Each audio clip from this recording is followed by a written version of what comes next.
are back in the hall today with Michael Tisdale. How are you doing, Michael? I'm doing great. Thanks for joining us. Thanks for having me. We're here to talk about Hall of Fame things.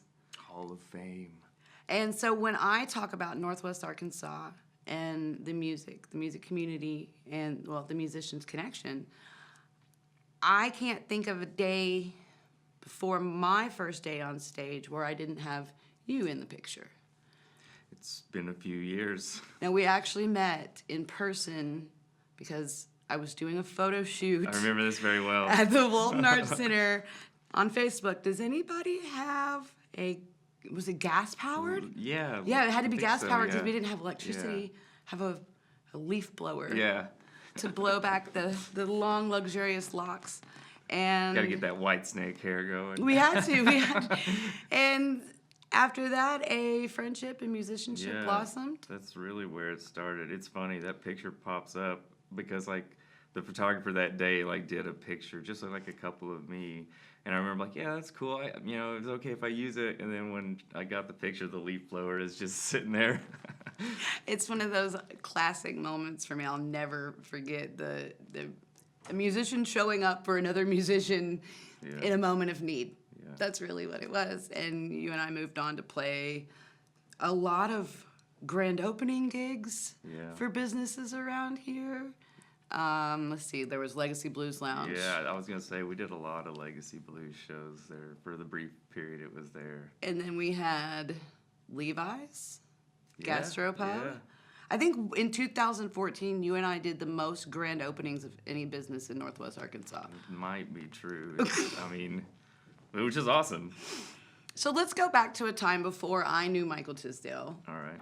And tell me a little bit about you. Are you from Fayetteville originally? Yeah, well, Springdale, but yeah, same. We're in this area. We're all in it together. I graduated out of Springdale in 2001, and the first real band that I was in started around that time. Because our first show was at JR's Light Bulb Club, and I was getting X's on the hands. I wasn't old enough to be there, And that was called Solomon's Vine. We were like a red dirt country. Who all was in that band? It was myself, John Denny, Jonathan Lindemann, and David Bales, who David Bales still plays around. I believe he's in Full House now. I think so. Checked. Yeah, last time I talked to him. But sweetest dude I've ever met. One of the nicest guys ever. Also super talented. Now, correct me if I'm wrong. Didn't Solomon's Vine win a Battle of the Bands? Yeah, well, no, I think we got to the last round, and it was us and Six Hung Sprung, and of course they swept us because it's Six Hung Sprung. They were amazing. Yeah. But tell me a little bit about being in that era of your musicianship. And there's Battle of the Bands, what was the music scene like for you at that time? So, yeah, because we were just kids. We started right out of high school. And we didn't know anything about anything. Going to our first real, here's a sound guy. We're doing a sound check was just I don't know.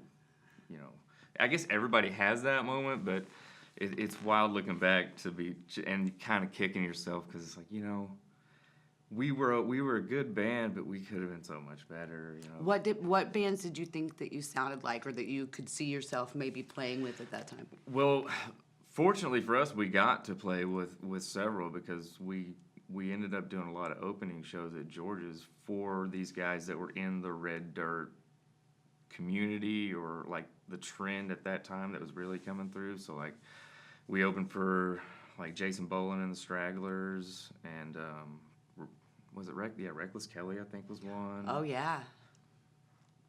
Wade Bowen, who I think was a member of I think he was part of Cody Canada and the Departed, maybe even be his brother-in-law, but that kind of group. Yeah. And we were really fortunate. Stony LaRue got to open for him. He was awesome. I got to play with him one night after a show. How did that happen? He was I guess he just wasn't done. So we were all kind of hanging out, and he was just came up on the front stage at George's with his guitar, and there was another guitar there, so I just sat in, and I'm 20, and I'm I don't know what's going on, I don't even remember what song we played. It was just such a star moment for me, you know. Do you have any more of those sit-in moments, those star moments? Because I'm specifically referring to when we got White Girl Wasted with Joey Lauren Adams. Yeah. And That was a you fun had been night. playing music for quite a while at that time, and I think you and I are both alike in the fact that we just get starstruck.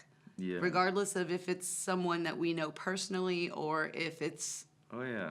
a star. There are people here that I still, to this day, I mean, every time I'm around them or on stage with them, I'm always just, I have this moment of like, I'm so thankful to be in the room. Like, you know, I don't know if it's that imposter syndrome or whatever, but yeah, there's so many great players here. But yeah, that night hanging out with them, that was a really fun, memorable time. Again, that was another one of the first. It was the first Bentonville Film Festival. Yeah.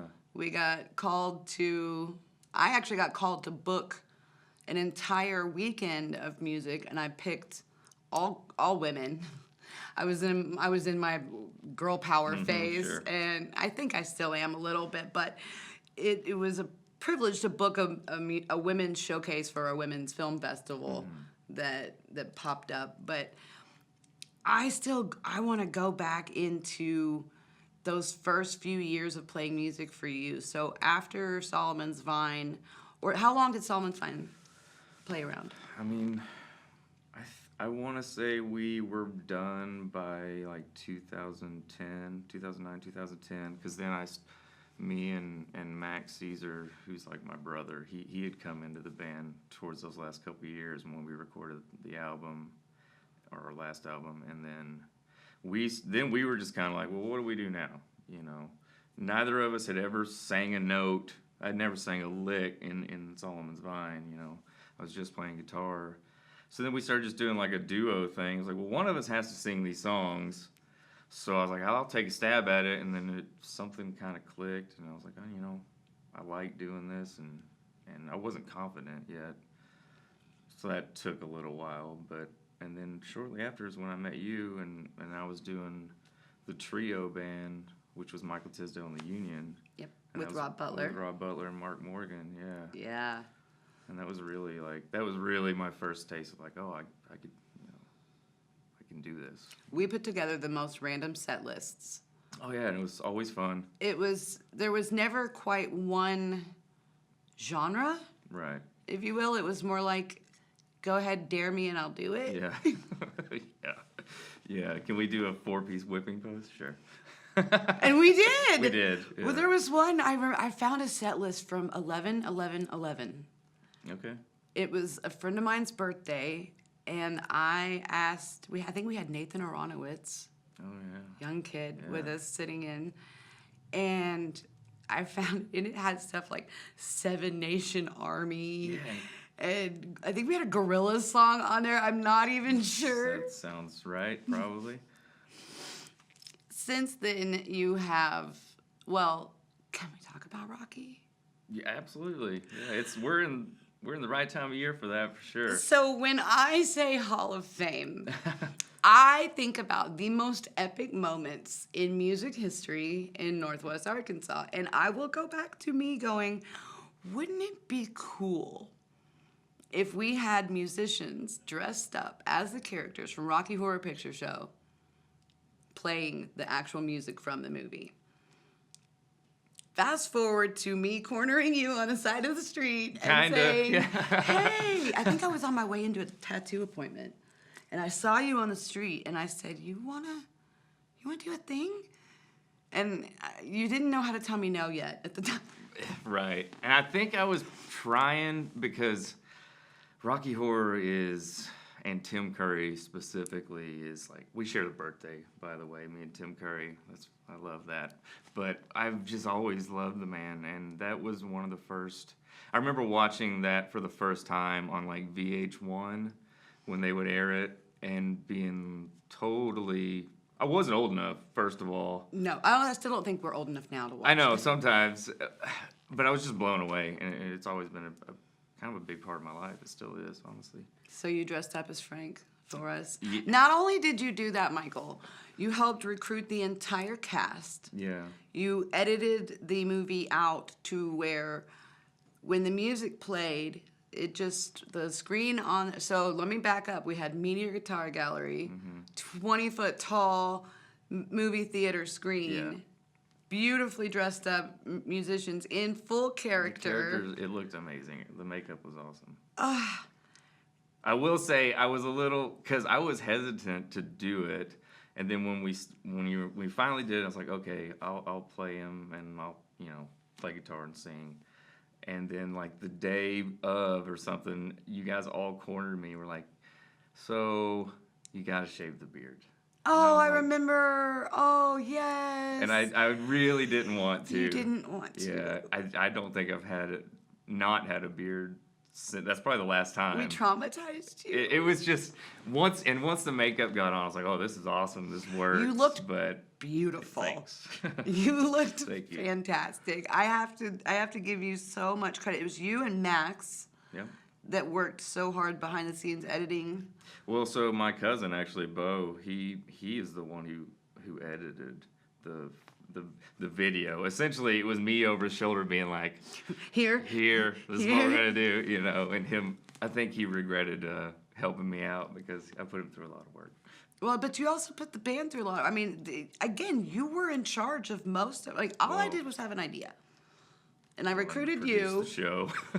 But the work. Yeah, it was a lot of work. It was, but it was a good test. Like, I really kind of view it as like, if I can do this, like, we're okay, And to everybody's credit, everybody that came in, and a few of them had never sang a note or played any instruments or anything. Or played a part or a role of any kind. Yeah, but they loved the movie. They were totally in. And it was just a lot of like, okay, sing this part, and let's work through where your voice fits, who needs to be singing with you, whatever. And it was like those 2 weeks leading up, everybody was living at my apartment basically, and we were just running everything every night. Everybody's working on costumes when they're not doing, their part. It was a blast. It became a little family. It really in did. the end. Yeah. And nowadays, your efforts in that arena, you play with Randall Shreve quite a bit. For almost 10 years now. And you do the Freddie Mercury tribute. I did. You don't do it anymore? No, I don't. I actually, not to be a downer, but when COVID shut everything down, that's when I took that year off from everything. But the tribute, it's put on by Drummer Boy Infinity. Yes. And they're amazing. Like, all the shows he does, it is top-notch, pro production.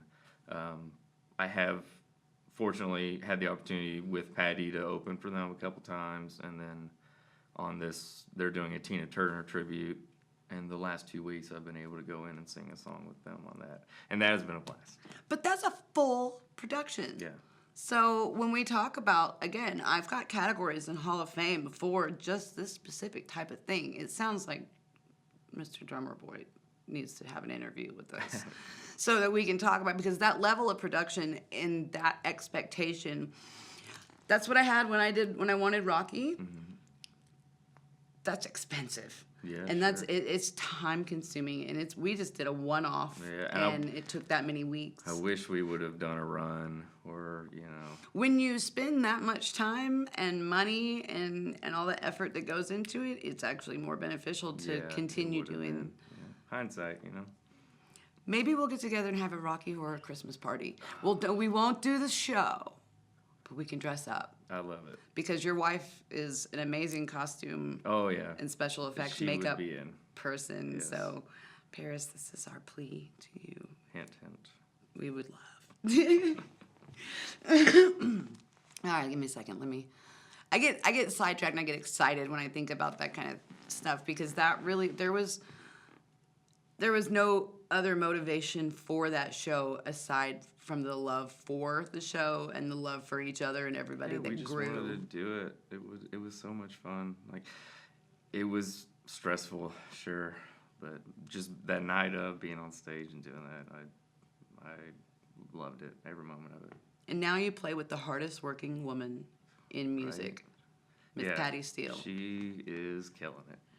I remember the first time I heard her voice outside of speaking. I booked her for Springfest in the parking lot. I mean, the same year we had like Sean James, Barrett Baber. We had It's quite a lineup. killer Yeah. lineup in that Walton Arts Center parking lot, and it was way too hot to even be there. There was no shade. We had moved it from May because there were snow-nados on May 12th. Oh, man. And then so we put it at in June, which was technically the first day of summer. We had Springfest. By the time Patty got on stage, I was hot, I was bothered, and I needed a break. So I walked up behind the Walton Arts Center and just kind of sat there where the parking deck didn't look like it does now back there. And it was just kind of a little hill. And I sat on the knoll, and I hear Patty's voice. Because I knew she was starting. I put her on the stage. I'm like, she'll be fine. I'll be back, right? Immediately turned around and walked back. Forget being hot. Forget needing water. Forget needing a break. I couldn't help myself. Her voice drew me back. Watched her step on every stage with every musician in Northwest Arkansas. And almost literally, yeah. And in 1 second, you're talking to Patty in the crowd and you're hanging out. And the next second, she's on stage. Up there, yeah. With, where did she pull that instrument exactly, from? And what else? Like, she's got so much in her bag. She does. And now you guys are working together. Tell me, what's that like? Yeah, it's been like 3 years now. We kind of, like, I knew Patty. She recorded on the previous Randall album, Devil in the End. And I think that's where I met her. But we never played or anything, you know, never really even hung out, just see each other in passing, you know. And then we did a benefit, Paris put together, or was part of a benefit for a women's shelter that we did at the Grove. I was like, hey, I kind of need some help on this. So she came in and we did a couple songs together and realized that our voices sounded really good together, like the blend worked. And it started there, and we kind of just haven't stopped. Whenever she has something that makes sense, you know, come on out. And then the family style playing that you and Rob Butler have together, it's just, it really is a joy to watch. I mean, we've played together for so long. I mean, I've known Rob since probably as long as I've known you, if not longer. Yeah, I guess longer because we were doing the Union. I don't remember exactly when we started all that, but yeah, it's nice being on stage with somebody that you're that comfortable with. Do you know anything about his band State House Electric right now that he's in? Tell me a little bit, please. I need to know more. So I don't know if I know anything. I don't know those guys personally. I don't know them at all. They just popped up on my Facebook one day, and I hear all these old songs, and they're dressed like cowboys, and I fell in love. It sounds so good. It's interesting because he has different modes. He can do that, and I'm like, yeah, you can come out and play, you know, what we're doing. It's so fun. I think we all kind of have to have that little shift in character a little bit, depending on, because especially with all of the talent that you guys possess, in order to be able to tap into every bit of it, you kind of have to play a different role with each band that you go on stage with. Well, and back to Patty's band, like, she is such a personality, and she's always so just happy and goofy, and I'm a little introverted and quieter, you know, so she'll be like, we're doing this song, and I'm like, I don't want to do that song again. But we're doing this goofy fun song, and then immediately I'm like, okay, now I'm going to sing this really sad pretty one, you know. So that's my thing. Those are the ones that I love. Well, that's why we played music together for so long, is we really like those. But I think you do have to have that dash of Patty, essentially, you know, to bring the crowd back. I was walking away at Oktoberfest. We came down, got a little video, and left because I was hangry. Yeah, sorry I didn't get to say hi to you guys. I saw the camera and I was like, hey, you know. We should have eaten before we got down there, but as we were leaving, I had to stop, and boyfriend's walking away, and I grabbed his hand and I'm stopped, and he's like, what? I'm like, they're doing Cherry Bomb. Oh, yeah. Yeah. I love it. Yeah. That's what I'm talking about. That fun, that little dash of fun that Patty brings and that you guys bring together. Left like a curveball out of left field, because it's not the style of music we play or anything. And I've never heard anybody around here ever do Cherry Bomb anyway. She kills it, though. She nails it to the wall. She does. So when I say Hall of Fame, and I talk about people to honor and remember, you name a few folks. Well, obviously Terry Cagle. That was hard. Still is, you know. Yeah. Just a legend. An absolute legend. Terry was very well connected to, obviously to Luvon being his uncle, but remaining very integrated into the music scene around here, staying accessible. And he kind of became, you know, I didn't know him well. I met him a handful of times and had some fun conversations with him at shows or after shows, but he kind of was like everybody's uncle too for us that were young coming up and knew where he came from and what, you know, what the K brothers and what Earl and them were to everybody here. Now, we're getting older now. Here we are. Yeah, and it's interesting because, you know, the scene now, there are a lot of younger bands coming up too, and it's wonder if they have that appreciation or even know about that, you know. How can they not? Yeah. How can you not walk? We growing up in it and, you know, gaining our own voices and our own sound, we were walking among giants. We were playing on stages right before Earl Kate and Ernie Kate and Cherry Brooks, Daryl Brooks, you know, Daryl Brooks, Darren Novotny, all of these. I've got Darren Ray. We've got. Oh man, yeah, Darren Ray. Yes, we've got a posthumous category, and this is probably part of where I'll edit out, but we've got a posthumous category that's going to include all of these amazing artists, you know, and Darren being one of them. I've got to get some more people in here that can help me fill in the timeline of Darren Ray's life. Sure. Because, again, I came on the scene in 2004. I was introduced by Isaiah to Liz Lotman, to the Ozark Blues Society, and the Blues Society adopted me. And that was where I got access to every other musician in Northwest Arkansas, was honing my chops in one genre, but it was a genre that's very well loved and supported here. Or at least it was. Yeah.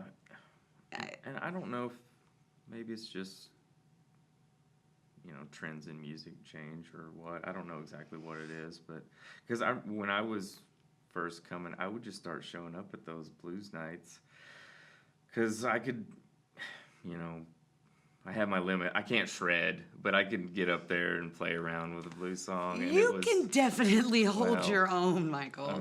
If I'm like, that's the one I want to do, you know, I can do that. But I think those jams offered opportunities for people like me who may be a little bit, because if I were to show up at a blues jam now and not know anybody, the likelihood of me speaking to someone or jumping up on stage is low. Mm-hmm. I'm uncomfortable. Let's say I'm new to the scene, or I'm new to Northwest Arkansas, or making those type of connections. There's not really a place that nurtures that here anymore. We have random open mics. Yeah. But they're kind of show up, sing a song, let somebody video you awkwardly, let them post it on Facebook, and then they move on to Those the are next. Always the terrifying moments of any show for me, when somebody's got a phone out. I'm like, and to me, what's going to happen here? It was more of, all right, there's the band on stage, and they're playing a song we all know, and we're all waiting our turn to get up, and while we're there, we're talking, or we're smoking a cigarette outside, and we're having those moments of connectivity. Mm-hmm. I feel like that's kind of almost gone away a little bit, unless you know of a place where that happens, that magic. I don't. I'm such a hermit these days. That's okay. So am I. Obviously when I'm playing shows, I'm playing as many as I can, and I don't live in Fayetteville anymore, so I do it less. I come out less, and I need to, you know. Again, I think it's just the lack of an opportunity. I've been to shows lately where the opening band didn't stay for the following band. Mm-hmm. They play their songs and they leave before the bands that they're on the bill with even. So I feel like that there's a disconnectivity, and that's one thing Dan and I talked about when we first started this series, was trying to help create that connection from the past, from what all the work that people like you and I have done, and the ones before us and the ones that will come after us. There is a history. There is a timeline. There is a flow of the way things have gone in Northwest Arkansas. We have lost critical people to our music scene.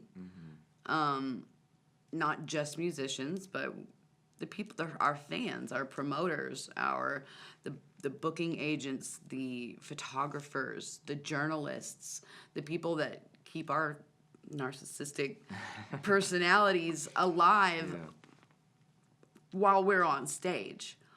That's why I created as many categories as I did. I do want to acknowledge and honor the photographers that obsess with us. One particularly, Miss Candace. Oh, yeah. I mean, I've never heard a story before where a set of photographers moved to a specific region because of a musician they fell in love with, and that was Randall. And since being here, they have connected with and not just fallen in love with other musicians, but all the musicians have fallen in love with them. Oh, yeah, and they're the biggest supporters. They're at so many shows.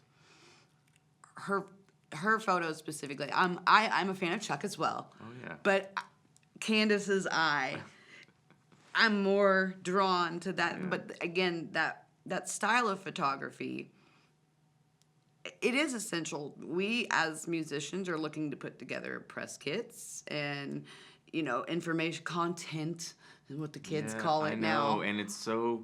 Sorry to aside you here, get off. I'm not trying to get off track, but like thinking back to putting together physical press kits with CDs and going door to door and handing them out, and getting either we're not interested or maybe or no response, or it just gets stuck on a desk. Like it is nice to just be able to be like, go to my website. Here's where you can find everything.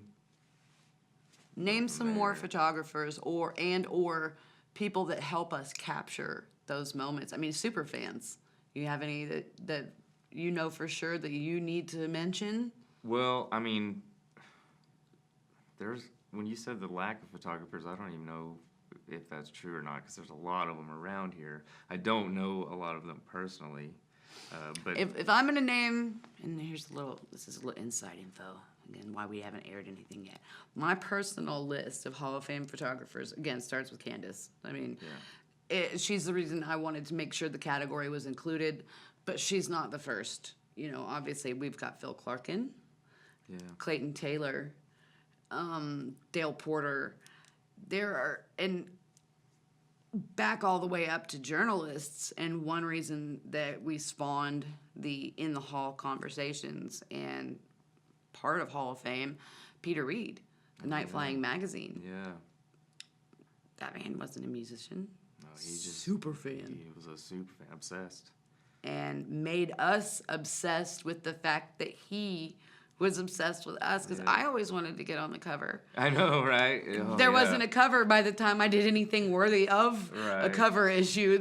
It was out of print, but it was a big deal, though. I mean, I looked for it every time, What do we have now? We have content. We have Watch My Reels. We have, but we're always responsible for curating it, managing it, putting it out there, paying to promote it, begging people constantly, go watch my thing. I think that's just the way of the world now, unfortunately. I mean, I know people who are very good at social media. I mean, Patty included, yourself included. I'm not. I really struggle with it. I don't like doing it. Yeah. I know it's a necessary thing. I also have a hard time being like, I'm great, look at me, Here's my life. Yeah, it's hard for me. It is a double-edged sword. I had to put that public, what is that? What am I on Facebook? Public figure. That's what it is. The word failed me. And I'm like, I don't want to share my public life, so I have to go between this. Okay, well, there's A-Ray that I'm comfortable showing everybody. Here's my cute boyfriend. Here's my cute kids. Here's my dogs occasionally. And then all this back here of I'm struggling. I have CPTSD. I am sober after years of alcoholism struggle. And I've got all of these things back here. And the more pretty shit I put out here, some engagement, the more shit that I let people know from back there, the dark shit, impressions, engagement, numbers up, all this. So they want to see this dark side of us that we don't want to share. Maybe that's just part of what humans do. We're drawn to it. But some of that also is people supporting, like, you being open and honest and trying to use that to better not only yourself but the community as a whole, you know. And that's, I think, what I'm getting at is I found myself sober and having planned another friend's funeral at George's.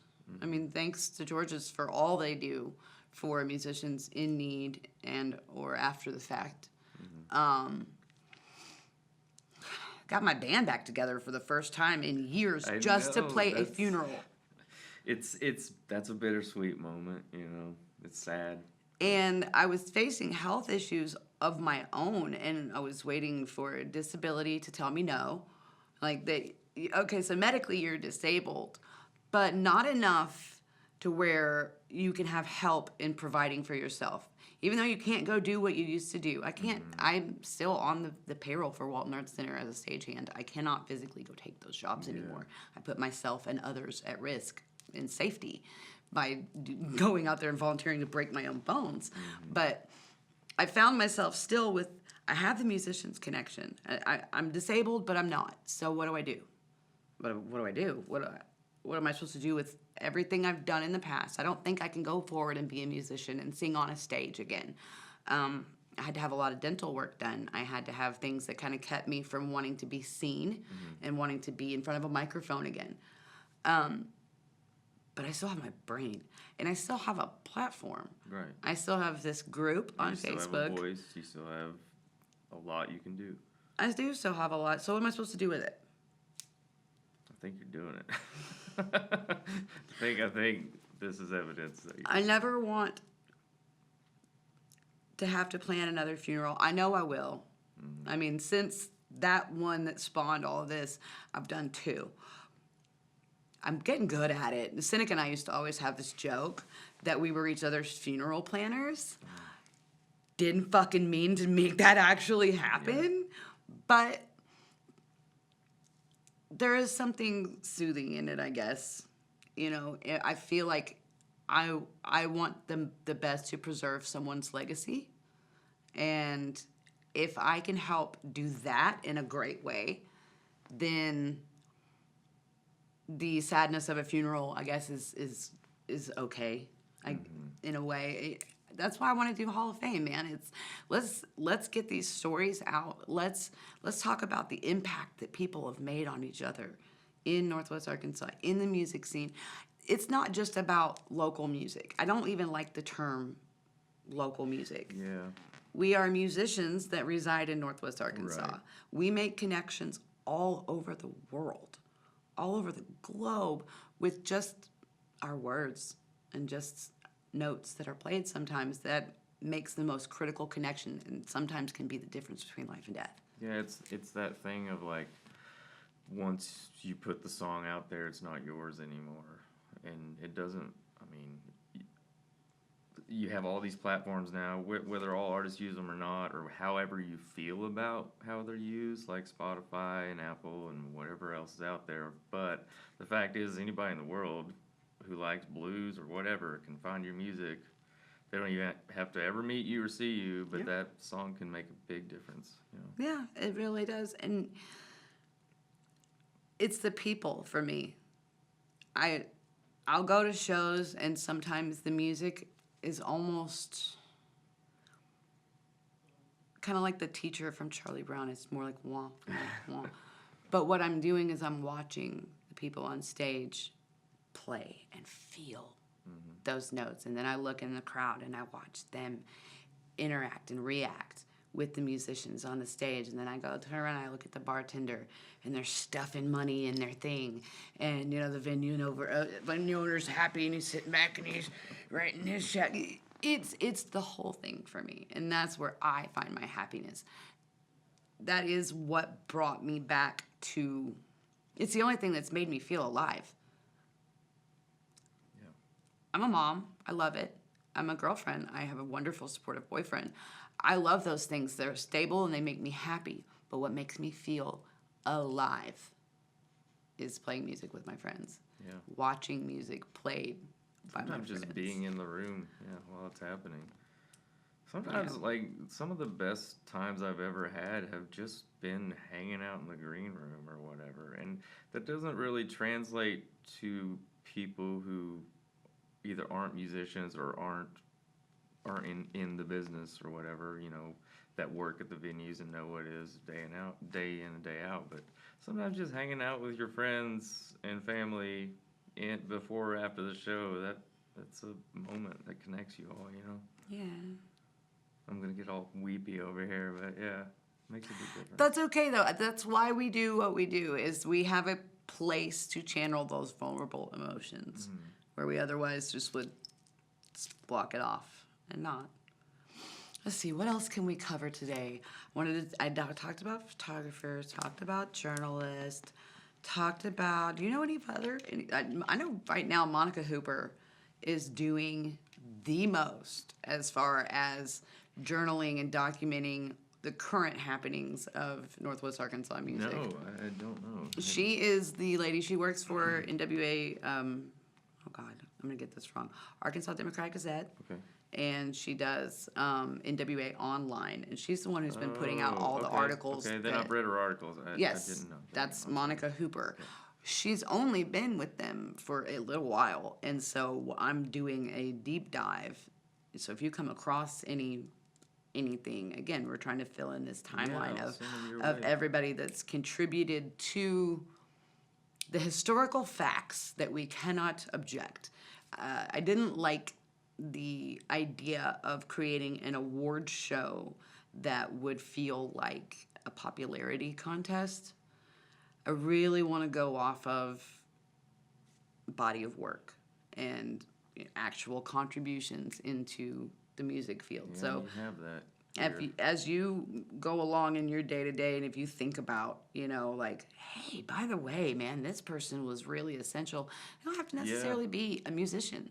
But people like, I don't know if you're familiar with Ruben Medina. Oh, yeah. Oh, my God. Yeah, Ruben put us on when it was Michael Tisdale and the Union, he put us on a show years ago. Man, I almost forgot about that. Right? He said that. I mean, this is a guy who works at either Tyson or J.B. Hunt and brought so many major label rock bands to George's just because he was friends with a bass player in the band and wanted to do a thing. So there's so many people that I want to acknowledge and get to eventually. That's why we're still building the hall. And well, I don't know if you've already talked about it or Harold, obviously. Of course we need to get Harold. I want to actually interview Harold. How do we find him? Amazing.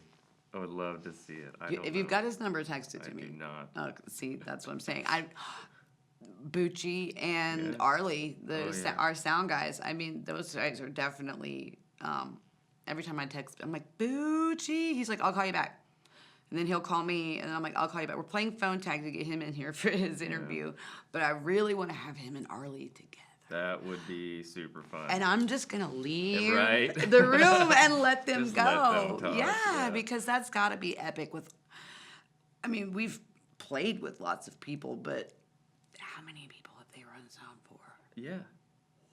Every night, for years. And they can probably name more bands than we could, honestly. Oh, yeah, for sure. Let's see. Sound guys, studio engineering, recording. Got any favorites there? Well, I'm biased, but Randall's done all the studio engineering and recording on the albums that I've been So on we with can't him. all have Randall I know, Shreve mix I know. our things. I know. I love him to death, and we did the Pink Floyd tribute together a few years ago, and he actually recorded our first EP with Solomon's Vine, but Mike Bailey is just phenomenal. Does he have a studio name or anything that we could mention? I don't know what his studio name is or not, but he's around. Do you ever do any of the full moon sessions at East Hall Recording? No, I never have. Did you ever hear about that? I don't know. Okay, if so I'm familiar. there's a rumor, and it's been confirmed, but I've never shown up, that every full moon at East Hall Recording Studios, musicians show up, they hit play on the recorder button, and whatever happens, happens. Awesome. I need to go check in to see. I was going to say, when's the next full moon? I know, I need to see if they're still doing this, but I think I can even... Where's my phone? I think we'll look it up on Facebook to see if they're still doing it. I know that it's called Full Moon Sessions. That's super cool. No, I didn't know they did that. What about Chris? Have you ever recorded with Darren? I've never worked with Chris, but I love everything he puts out. I've never... It's a lot of fun. Yeah, it looks like it. Haxton Road? Ever done anything with them? No, I have not. Okay. That's fair. I don't know too many more. I do know that there's a lot of self-produced things around here, and I think that that's my favorite part of Fayetteville and Northwest Arkansas area, is the ability for all of us to have access to be able to do things. Again, when you said Randall has recorded and engineered everything, he had to learn that and figure that out somewhere. He kind of has honed his craft and absolutely made his sound in Northwest Arkansas. And it's unmistakable when you hear it. To me, when somebody asks, what does Northwest Arkansas sound like? Obviously, you got Earl and Randall, the first two people to come to mind. But there's Arkansas, and then there was Arkansas with Papa Rap, and he actually had Adams and Tom Collins in a salsa band with banjos. Like, if you can imagine that. Yeah. But what if I were to ask you, what does Northwest Arkansas sound like? How would you define that? Well, they say keep Fayetteville funky, and that's a good tagline because it's pretty eclectic, and it always has been. You can find whatever you're looking for any night of the week if you want to do it. All right, so I just thought of it. This is my brain on happiness. Festivals. How many festivals in Northwest Arkansas have you played? Not a lot. We did Bird Fest with the Pink Floyd thing a couple times. And that's at Birds Adventure Center? Yeah. Okay. And then... You played Spring Fest. You played Bikes, Blues, and Barbecue? Yeah, several times. Bikes, Blues. In the early days, and then the last one I did was with the Drummer Boy Infinity Freddie Mercury tribute, and that would have been 2021 or whatever, 22, I can't remember. So you have played a few. Yeah. Realizing that they're music festivals. Right. Yeah. They're just not your 3-day camp out in the Berryville. Yeah, sure. I say Berryville, not Berryville, but the berries. The hillberry, the funk berry, all the space berries, and I want them to come out with a berry cereal. Honestly, the hillberry cereal. Hillberry cereal, yeah. Well, and then Patty with the full band, we're playing the Opals Festival in the spring, which is pretty. That's cool. another chick to talk about. Just even a tiny bit. When you talk about what does this region sound like? It sounds like a young woman who writes song with her mom and has an amazing band back behind her, really and she's developed. Standing in a valley in Northwest Arkansas, filling the hills with the sound of music. Opal Agafia, girl. Yeah. Is she even 30 yet? I don't think so. I don't know. But... maybe 30 years old, and is creating these amazing, impactful moments through these festivals. And that's another thing that I gotta attribute to an entire category is the festival category. John Walker and Deadhead Productions, and after Pipeline Production, not Pipeline, it was Pipeline that brought Wakarusa and Harvest originally, because Wakarusa was originally in Kansas, and then they found Mulberry and brought them all down there, and then they did Harvest Festival, Wakarusa for a few years, and then Thunder on the Mountain for 2 years. Then the last Thunder on the Mountain canceled because one of their investors pulled out. I think it was a $4 million investor in the entire company pulled out because ticket sales weren't high enough. And next thing you know, there goes 3 festivals that we had on a mountain that put to work security, Yeah, a lot of people. stage hands, musicians, front and back of journalists. It put everybody to work all at one time for a whole weekend. And with the loss of that, I watched John Walker step up with Deadhead Productions. And next thing you know, they filled that gap back in. So that's really admirable to me because we're almost dependent on an out-of-state company to give us jobs. But I remember being down here at Jose's on Dixon, and Jose's would almost close. Man, I miss Jose's on Dixon. Those were fun days.